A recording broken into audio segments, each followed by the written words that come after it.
গণতন্ত্রের আপসহীন নেত্রী, আমাদের গণতন্ত্রের মাথা, দেশনেত্রী বেগম খালেদা জিয়ার পুত্র জনাব তারেক রহমান।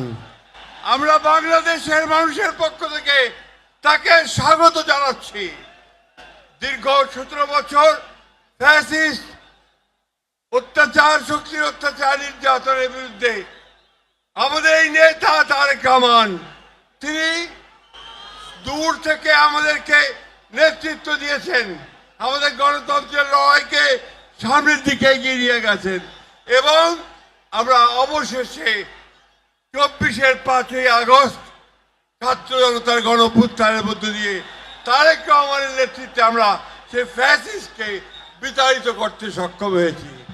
আজকে সেই নেতা এই দীর্ঘ নির্যাতন নিপীড়নের পরে নির্বাসিত অবস্থায় থেকে আমাদের মাঝে ফিরে এসেছেন।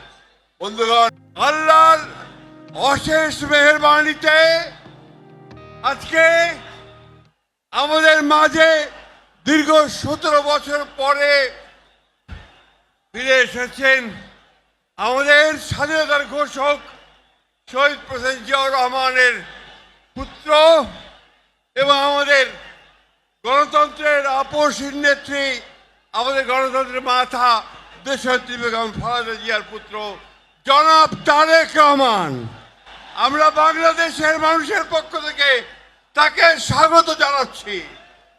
দীর্ঘ 17 বছর ফ্যাসিস্ট অত্যাচার, শক্তির অত্যাচার, নির্যাতনের বিরুদ্ধে আমাদের এই নেতা তারেক রহমান,